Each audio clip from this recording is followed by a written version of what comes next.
Hi, I'm Michael Chabon. My latest book is called Telegraph Avenue and takes its title from the quintessential East Bay Avenue that runs from downtown Oakland to the campus of the University of California at Berkeley. The action takes place over the course of a couple weeks at the end of the summer of 2004 as everything changes for these two families, a black family and a white family. The characters in my book, because of who they are, because of what age they are, because of how they grew up, because of the music they love and that matters to them, because they're in Berkeley and Oakland, which is a part of the world that it was heavily marked by the 70s and was also very important to that decade in many ways. It just was an inevitable, natural, organic part of the story I was trying to tell.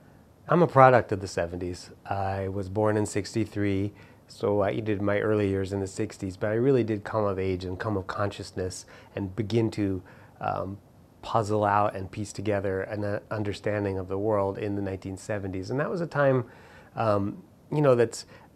it's a often derided decade. It's a heavily mocked decade. It's also been a heavily mined decade in terms of imagery and typography and music and fashion and so on. But I think, to me, the 60s get all the credit for sort of the time of social change and experimentation and so on. But to me, it was really the 70s that were the most liberated, most willing to experiment decade in American history. And so I think it was possible to try all kinds of things in the 1970s that has never since been possible to try socially, artistically, and that produced a lot of excess and a lot of things that are easily mocked, but I think it was a sincere, genuine kind of revolutionary impulse that was being acted out in all kinds of ways, both sublime and ridiculous.